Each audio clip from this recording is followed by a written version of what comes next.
Hey, welcome back into the Shopfix channel, a community joined together for the love of woodworking.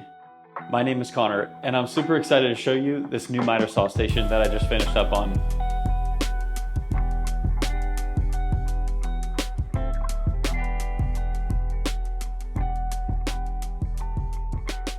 I can see that the aesthetic and the workflow and the efficiency is going to be totally different than the original shop. I had a lot of challenges that I had to overcome to build this, and I think I did a lot of things right. There were a few things that I might change if I rebuilt it, but overall, I think it's incredible, and I want to share some tips and tricks with you, and also some hidden features on this miter saw station. So buckle up, and let's get right into this. One thing you'll probably notice right off the bat is how much more clean and uncluttered things are. And that took some careful consideration in the beginning, just kind of figuring out what could I take off the walls and how could I arrange everything in a way that would be much more organized. And so the beginning of the project was just a lot of real life Tetris, just moving things around and trying to make space in an already filled and pretty cluttered shop to try to make this giant miter saw station. And so that was the first challenge. Once I overcame that challenge and did get the space completely cleared out and clean, then it was time to get all of the plywood and start on the project. There are so many options when it comes to plywood, and I definitely weighed some pros and cons, and ultimately I went with some pre-finished plywood. And I honestly fell in love with this stuff during this project. It's super easy to work with. The finish is top notch. I couldn't believe some of the figuring that I found in some of these birch plywood pieces. It was incredible. Now, most of us work in a space without a large cabinet saw that can easily rip and crosscut large sheets of plywood. And so that's where a track saw comes in handy. One of the biggest considerations that you're going to need to make when planning out your cabinet install is whether or not you're going to have a face frame. And so I made faceless cabinets, and I'll tell you what, they are so much easier. I think adding the frames not only adds more work, but then it makes installing slides much harder. So overall, I would highly recommend just doing faceless, much easier to install hardware, and I think you get a really cool look. When it comes to assembling all the plywood panels together to create the cabinetry, there's three main things that are used: glue, nails, and screws. And I've seen screws being used from the sides of the panels with countersunk holes, and I've also seen screws used with pocket hole joinery, such as the Jig K4 right here. And so those are the main ways you'll be assembling the cabinetry. I found it more comfortable to actually clamp all these boards up, make sure they're all 90-degree angles, and then just simply drive in screws through the pocket holes that I made. All right, let's get into this. And first, we need to settle the debate: coarse thread screws versus fine thread. Now, you might think fine thread because, well, birch is a hardwood plywood, right? But the truth is, hardwood plywood is still layered softwood and glue, so coarse screws are the way to go. I'd love to say that I could hold every panel square by hand, but honestly, these 90-degree clamping jigs save my sanity. Clamp it, shoot your screws, and it's like having a workshop assistant that doesn't require snacks.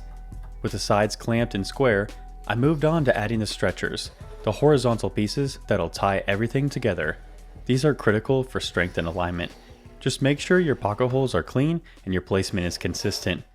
Once the cabinet structure was locked in, I added on 3 2-inch slats across the front, which divides the cabinet perfectly into 4 6-inch sections for the drawers. Now, instead of building a whole new cabinet for the door side, which you could do, I just simply attached it directly to the first one and doubled it up to a full 4 feet wide. Same stretcher layout, just rinse and repeat. That move saved time, plywood, made the whole thing stronger, and you guessed it, a whole lot heavier. So fair warning if you're without a helper and not swole.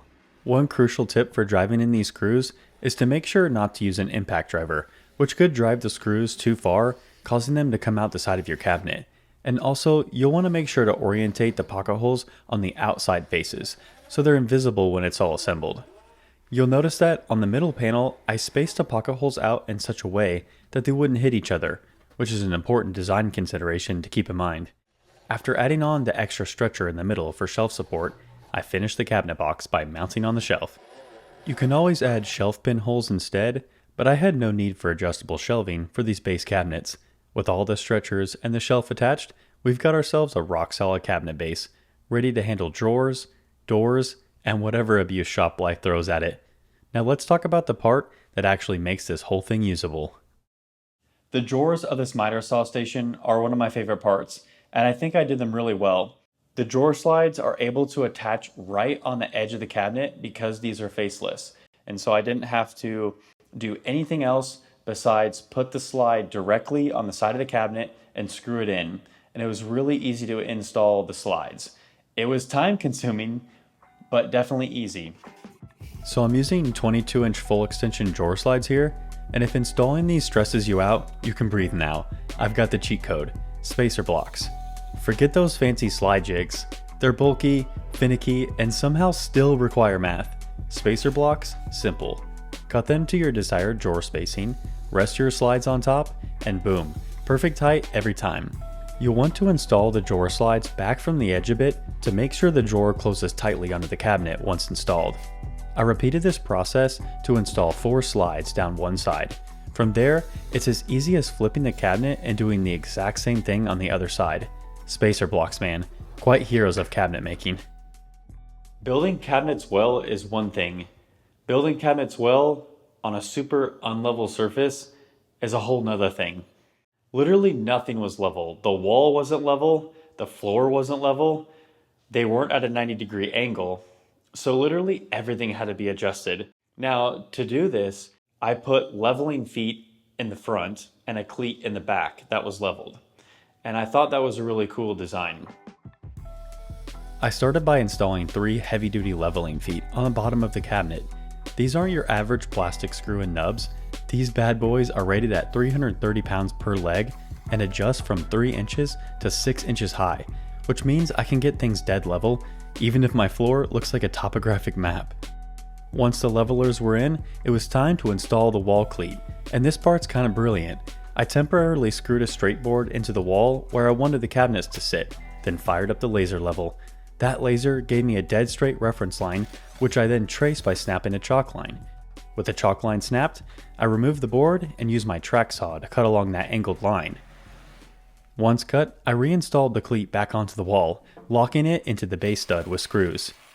One thing to really keep in mind, because the floor drops off so much, this side of the miter saw station will be significantly higher than the other, and that's okay. What matters is that the tops are level and the cabinets sit flush with one another. So now, with the levelers on the cabinets and a rock solid cleat on the wall, I've got the perfect foundation to start leveling the cabinets into place.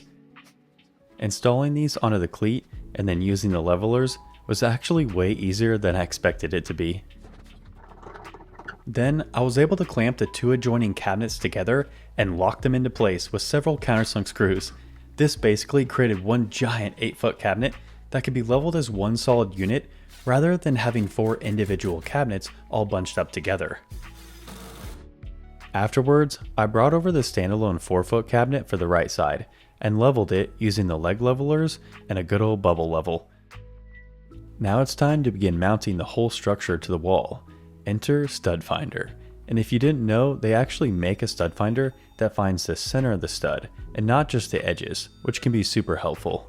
I then drilled shallow countersunk pilot holes for the screws, and to my surprise, the garage wall was so uneven that there was about a 1/4 inch gap at the top that needed to be shimmed first to keep the screw from pulling the cabinets backward. I planned on housing a ton of tool storage on the top of these cabinets, so I knew I needed to make sure that they weren't going anywhere. I'd say with a large cleat in the back, leg levelers in the front, and the cabinets fully secured into the wall studs, I achieved just that. Getting these cabinet boxes installed was huge progress, but I was still far from the finish line. One aspect of this miter saw build that I wanted to make sure that I didn't skimp out on is the work surface. And that's mainly because I just want to make sure that it stays level. Having it bowed or dipped down because of the weight on top would be no good. And one sheet of 3/4 inch plywood was just not going to cut it. And so I just doubled it up. To make the worktop, I clamped together 2 4x8 sheets of plywood and used my track saw to slice them in half at the same time. Why? because cutting both panels together guarantees they're identical, which saves time and avoids the "why does this side stick out" moment later. Oh my god, how awesome is that gonna be? Well, I'd say pretty freaking awesome if I do say so myself. I basically turned what was regular plywood into one solid slab without the hassle of a glue up. After securing the other side with more screws, I went ahead and gave both sides a good sanding before applying a finishing coat of my favorite hard wax.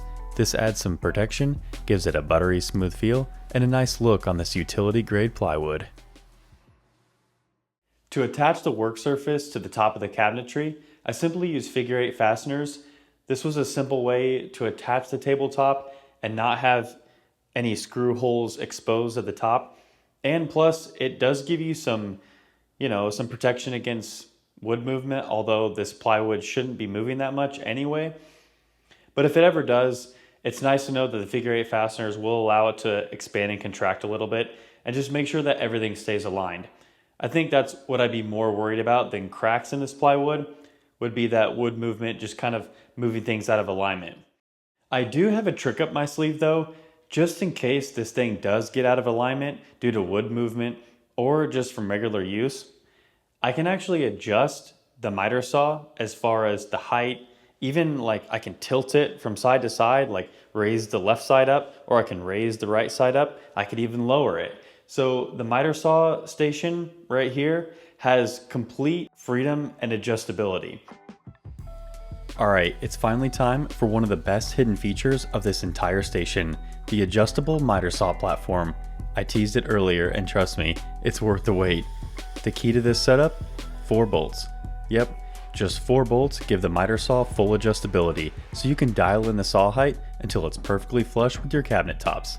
Smooth cuts, no weird alignment issues, just clean accuracy. To start, I built the lower support platform that would hold the bolts.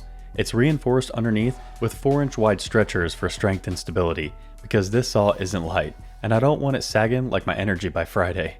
I left a 3-inch gap behind the platform, so there's plenty of room for cords, vacuum hoses, and most importantly, easy access to reach the bolts. If you want even more room, just leave a bigger gap. This system is modular and definitely future-proof. Once the base platform was built, I set the miter saw platform on top, and I drilled 4 clean holes, straight through both the top platform and the base below. The top platform is made from the same double thick plywood I used for the cabinet worktop.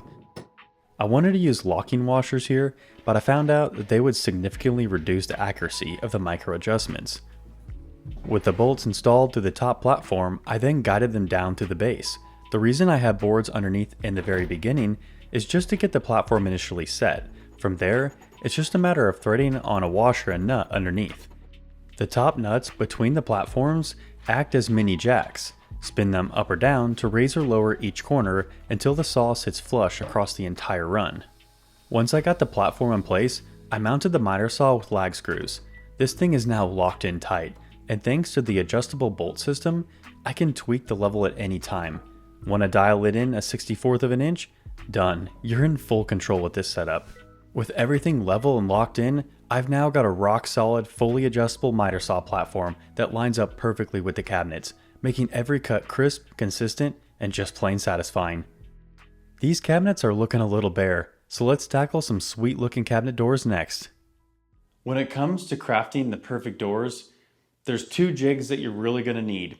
One is the concealed hinge jig. Craig makes a great one. Basically, you just need something that you can create consistent holes with. And it also has pilot holes for where the screws are placed. So that's first. The next jig that I think is essential is the cabinet hardware jig. And this allows you to drill accurate holes for the placement of all your hardware, the handles, the knobs, all that kind of stuff. One thing you'll notice on these cabinet doors right away is the fact that I have 3 hinges. And I used 2 initially, one at the top and one at the bottom. However, this is a fairly large cabinet door, and not only that, it's just solid wood. And so that's one design feature that I chose. I chose to just use solid wood, and I really like that feature. However, they are heavy, and this one is fairly big. So I had to just go with 3 hinges just to be sure that it stayed level and exactly where it was supposed to be. This next step is simple, satisfying, and honestly kind of fun: edge banding. Now here's the trick. I used double-sided tape to hold the edge banding in perfect alignment as I ironed it on. When I reach the tape, pause, peel, press again, and keep it moving. Instead of using a full-size iron like I'm pressing a dress shirt, I grabbed a mini iron, which was much easier for this kind of detail work.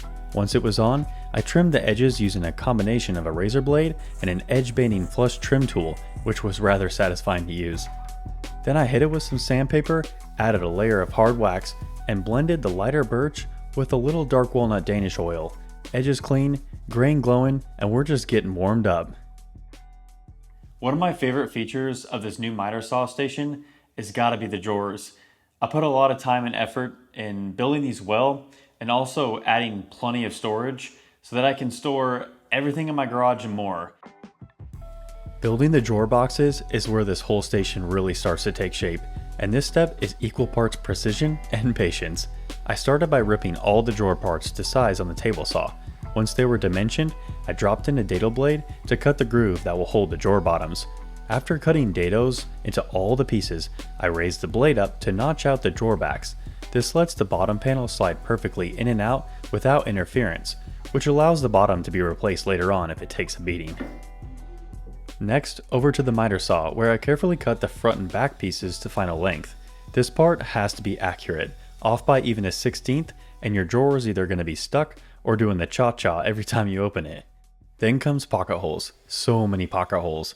I drilled 3 on each side of the drawer fronts and another 3 per side for the backs. By the time I finished drilling all these pocket holes, I was starting to wonder if I was building drawers or just trying to see how many screws a person can tolerate in one afternoon. Jokes aside, I was actually getting really excited to see these drawer boxes come together. After all that precise prep work, it felt so nice to start the assembly. I slid the slides onto the drawer bottom using the dado grooves. Then I clamped the front piece in place, pocket holes facing out. These get hidden later by the drawer face, so don't worry if it looks like Swiss cheese for now. These 90-degree clamping jigs made a huge difference in getting everything perfectly square. Without them, you'd be juggling the boards, a drill, and probably a bit of frustration. But with them, every drawer came together clean, square, and ready to slide perfectly. It's one of those small tools that quietly becomes essential. With the drawer box front installed, I dropped the drawer back into place and you guessed it, drove in more pocket screws. To lock it all in, I flipped the drawer over and drove 3 screws to the bottom into the back panel, which makes it solid as a rock. And there you have it. Clean, strong drawer boxes that slide like butter and can survive years of shop abuse. One down, several to go. Once I had all 15 drawer boxes built, it was time to install them into the cabinets. Installing the drawer boxes is one of those things that looks tricky until you discover the magic of scrap wood. Instead of guessing each drawer's height or using an unnecessary jig, I just stack scrap pieces on top of the previously installed drawer. This gives me repeatable, consistent spacing without needing to measure every time. Then I extend the drawer slides out and slide the box right in. To keep things aligned, I clamp a board across the front of the cabinet, basically a temporary drawer face, so I can push the slides right up against it for that perfect flush fit. Now here's the trick to locking everything in. Slide the drawer out just until the first set of holes in the slides are visible. Drill a quick pilot hole and drive in your screws on both sides of the drawer box. Then slide the drawer box out a bit more to reveal the second hole, and drop in your next set of screws. Finally, extend the drawer nearly all the way to reach that last screw in the back. No reaching into awkward angles or fighting gravity. It's a smooth process all the way through. Once it's fully secured, just open the drawer fully, remove the scrap stack inside, and repeat the process. No jigs, no frustration, and a full set of drawer boxes gliding like butter. Now that the bones are in place, it's time to dress them up with some clean custom drawer faces. By cutting all 4 drawer fronts from the same sheet of plywood and keeping them in order, you can get a flawless grain match that flows across the entire cabinet. Once the drawer faces were sliced up on the table saw, I trimmed each piece down slightly to give it about an 1/8 of an inch gap between drawer faces. Just enough space for clean reveals. Like a good suit, it's all about that tailored fit. Then it was time to mark the handles. I used a hardware jig to get consistent positioning for all the holes. But here's the trick. I don't drill all the way through here. Instead, I switched to a drilling guide that guarantees perfectly straight 90-degree holes, and I always place a scrap board underneath to avoid tear out. Getting those holes perfectly straight is actually super important for the next part. The drawer face installation method depends on it. First, line up the drawer face exactly where you want it, then use the same drill bit to create a mark on the drawer box behind it. It's a simple trick, but it's surprisingly precise. After removing the drawer face, I can drill a clean 90-degree hole at the marks with my drilling jig. You'll want to bump up your drill bit one size larger here so that the handle's bolts have a bit of wiggle room. That adjustability gives you just enough play to fine-tune the drawer face position before locking it down. At this stage, the handle acts like a temporary clamp until you can drive in screws. Now let's talk about the spacing. I wouldn't go too tight. It may be tempting to create tighter clearances here, but you'll lose that beautiful shadow line that separates the drawers. Aim for no less than 1/8 of an inch. Any closer and the grain match starts looking like one solid board, and not in a good way. Also, always start with the top drawer face. Why? Because the top face can't extend even a hair above the cabinet, or it simply won't fit under the worktop. You've got zero clearance up there, so it's gotta be perfect. Once I'm happy with the positioning, I pull the drawer out, clamp the face in place, countersink 2 screws to the back, and lock it in for good. Well, now that the outsides are looking sharp, let's give the insides a little love by cutting out some custom drawer mats. And not by eyeballing it or using trial and error. I made a simple jig to get perfect cuts every time. After lining up the mat on top of the wooden template, I clamped it down to hold everything steady, flipped the whole thing over, and used a razor blade to cut right along the edge of the wood. The result? Clean, crisp mats that fit like they were laser cut, without any curling edges or weird gaps. Not only do they look slick, but they also keep tools from sliding around and prevent scratches on the drawer bottoms. A small detail, but one that totally elevates the look and functionality of the entire cabinet setup. With the last custom cut mat being installed, the entire drawer system is officially done. From cutting clean dados to installing custom grain match faces, I put everything I had into this part of the build, and I couldn't be happier with how it turned out. Now I know you've been waiting for another hidden feature, and you won't have to wait any longer. I think a miter saw station is only as good as the features that you add. And one that I knew I didn't want to skip out on was the miter saw fence. And I'm absolutely loving the design of this fence. It looks good, it's accurate, and it's fully adjustable. And one of the best features of this miter saw fence is the adjustability. So to get the measuring tape right on, I can actually loosen these bolts right here, and then this piece of wood slides left and right. And so once I have that measurement dialed in perfectly, well, I can just tighten the bolts. So that's how the measuring tape has adjustability, but the whole fence itself also has adjustability. So if I loosen the bolts in the back on these 90-degree supports in the back here, well, I can adjust this miter saw fence left and right and get it dialed in perfectly and then just tighten the bolts. Now, I've been excited about a lot of parts of this build, but this custom auxiliary fence, man, this thing turned out sweet.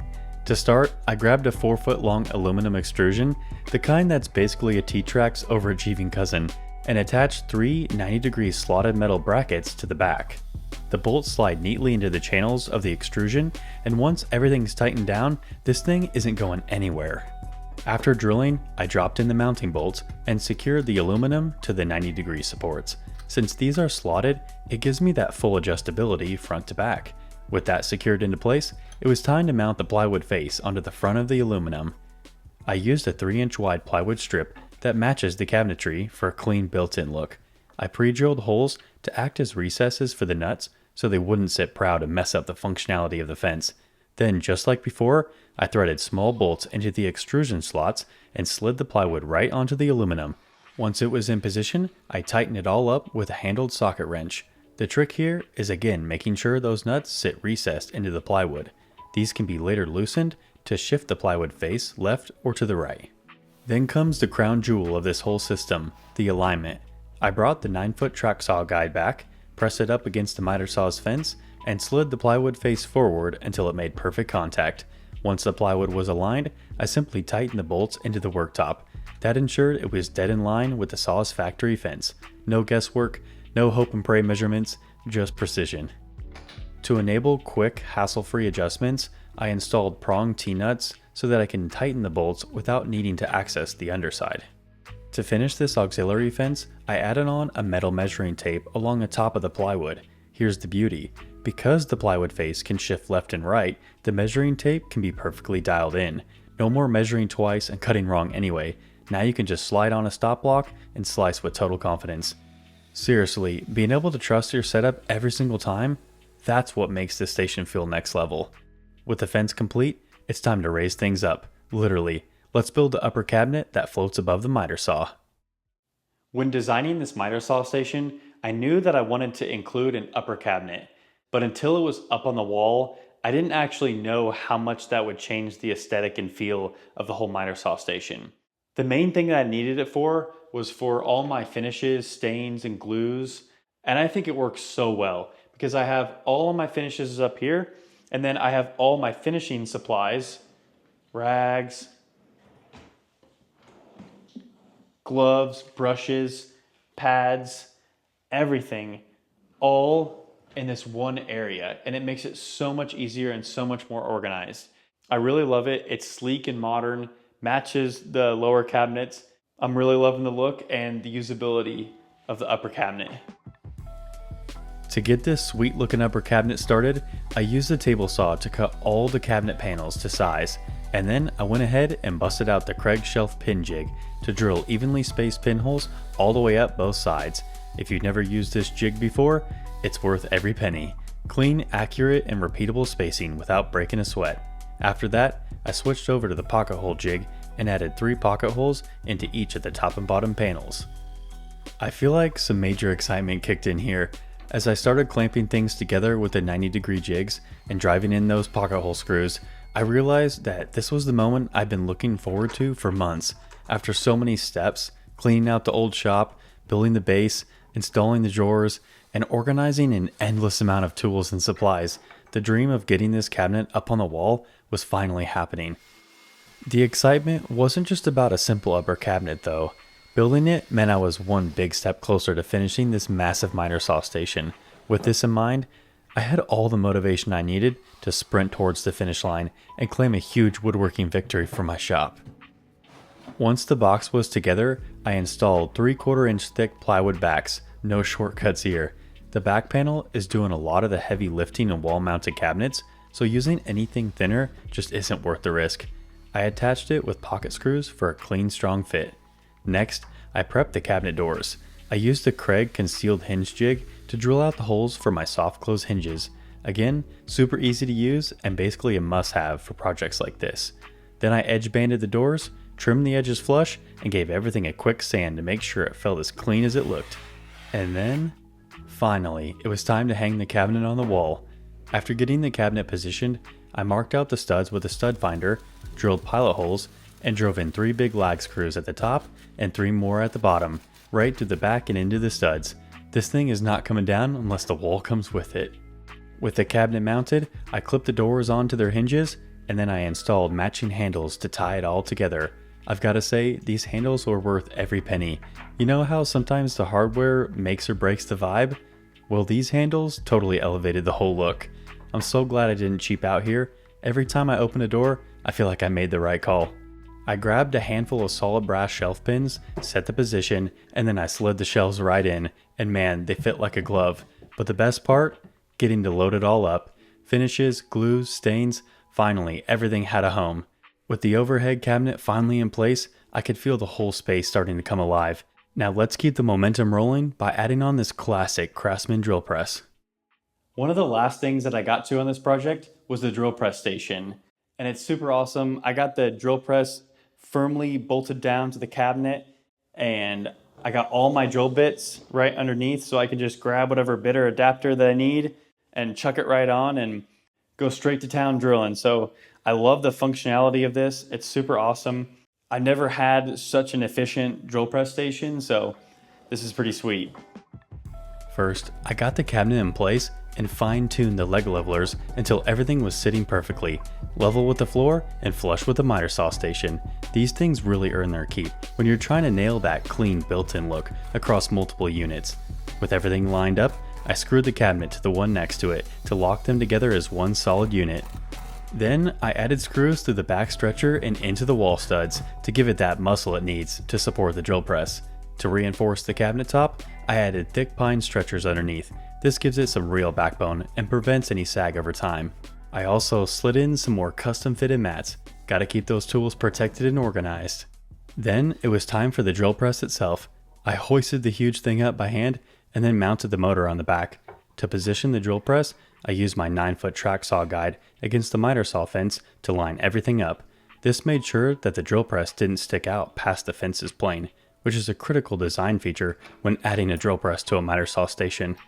Once it was lined up, I drilled holes through the top and dropped in the bolts that would secure the drill press.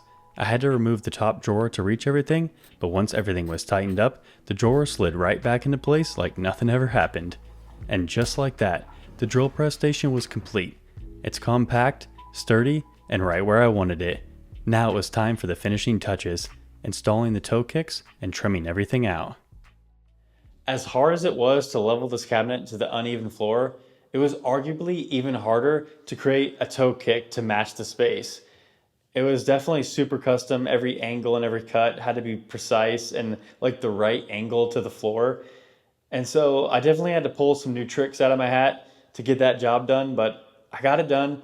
And then I added the trim, and that wasn't like just for aesthetics. It was mainly to cover up the gap. I didn't want to waste any plywood guessing the angle, so I unfolded a cardboard box into a long strip and taped it right to the bottom of the cabinet. Then using a razor blade, I carefully trimmed the angle. This gave me a foolproof template that matched the floor's angle exactly. No guesswork, no wasted wood.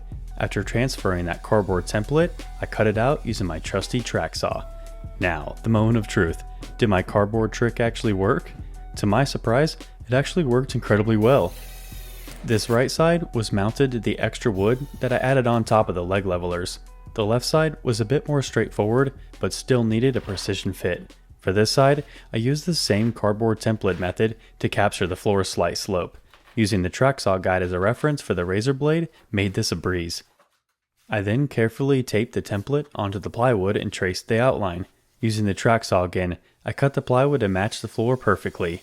This side was nice and close to level, so I could use the manufacturer's toe kick clips that came with the leg leveler set. I screwed the clips into the plywood toe kick panel, making sure everything lined up for a solid snap-in fit. Once the clips were secured, the toe kick simply snapped right onto the leg levelers, holding it firmly in place without any gaps or wobble. With both sides fitted snugly, I finished by cutting and installing trim around the bases for a clean, polished look. And just like that, the whole build comes together, looking sharp and feeling solid. Custom fit, no wasted wood, and a perfect finish to an epic project.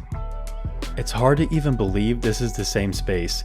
From bare walls and chaos to this, every cut, every jig, every late night led to a shop that's not just functional, but feels like home. This was more than building cabinets. This was building a dream one screw at a time. And man, I'd do it all over again. Thanks for being part of this incredible journey. I appreciate you so much.